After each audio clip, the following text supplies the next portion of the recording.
ಮರಣವಂತಾರೆ. ಅವರ ನಾಮಿನಿಯಾದಂತಹ ಜೈಬುನ್ನೀಸಾ ವಡ್ಡಟ್ಟಿ ಅವರಿಗೆ ಅದೇ ತಿಂಗಳಲ್ಲೇ ನಾವು ಕ್ಲೈಮನ್ನು ತರಿಸ್ಕೊಟ್ವಿ. ಸೊ ಈ ಒಂದು ಯೋಜನೆಯಿಂದ ತುಂಬಾ ಅನುಕೂಲ ಇದೆ. ಯಾಕಂದರೆ ಅಸಂಘಟಿತ ವಲಯದಲ್ಲಿ ಕೆಲಸ ಮಾಡ್ತಿರ್ತಕ್ಕಂಥವರು, ಬಡವರಿಗೆ, ಯಾರಿಗೆ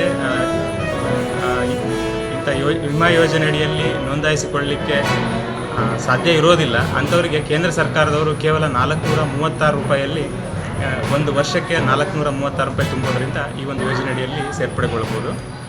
ಸೊ ಇದೊಂದು ತುಂಬ ಅನುಕೂಲಕರವಾದ ಯೋಜನೆಯನ್ನು ಕೇಂದ್ರ ಸರ್ಕಾರದವರು ತಂದಿದ್ದು, ಈ ಒಂದು ಯೋಜನೆಯ ಲಾಭ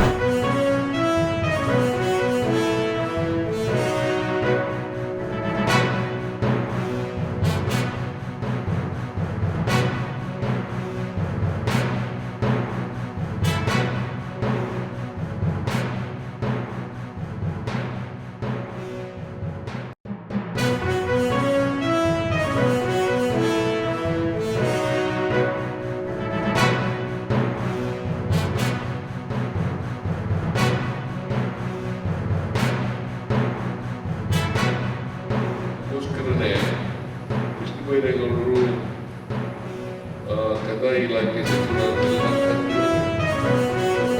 ಕಂದಾಯ ಇಲಾಖೆ ಬಹಳ ಜವಾಬ್ದಾರಿ ಇಲಾಖೆ, ಬಹಳಷ್ಟು ಸುಧಾರಣೆಗಳನ್ನು ಮಾಡಬೇಕು ಕಂದಾಯ ಇಲಾಖೆಯಲ್ಲಿ. ನೀನು ಸುಧಾರಣೆಗಳನ್ನು ಮಾಡಲೇಬೇಕು ಅಂತಕ್ಕಂಥ ಮಾತುಗಳನ್ನು ಹೇಳಿದೆ. ಈಗಾಗಲೇ ಕೆಲವು ಸುಧಾರಣೆಗಳು ಆಗಿವೆ.